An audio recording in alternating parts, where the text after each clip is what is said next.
yoita zvemabhuku ipapo unoona ino ndikuita zvikuru zvapana sekuri ndakugara zvimwe zvinanzi zvimwe zvinanzi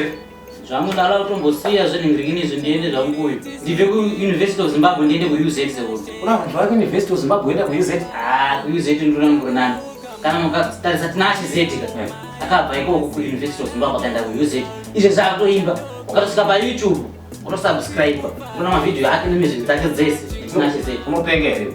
sekuru munoziva basa riri kuuniversity of Zimbabwe sekuru dzidza kubva kuseni masikati manini inochikodzidza chete ukasvika kumba uwana zvese zvandinoona izvo zvazvina basa enda musubscribe paYouTube patina chezeta tina chezeta wakagara kuita zvemunyuzi kubva kudhara ana kutanga mai mani zvamakaiteni anditi wagara wachingoimba tichimuziva isu tina chezeta anditi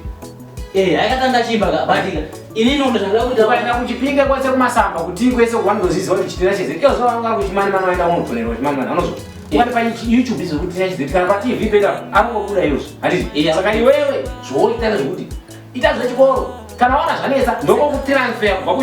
kuuniversity of Zimbabwe woenda kuUZ kumasvingo anditi wonodzidza ikoko kwasaka kuenda kuUZ kakozi iya akaenda futi ikoko ndokwakabva nako ndinoda kuendawo ikoko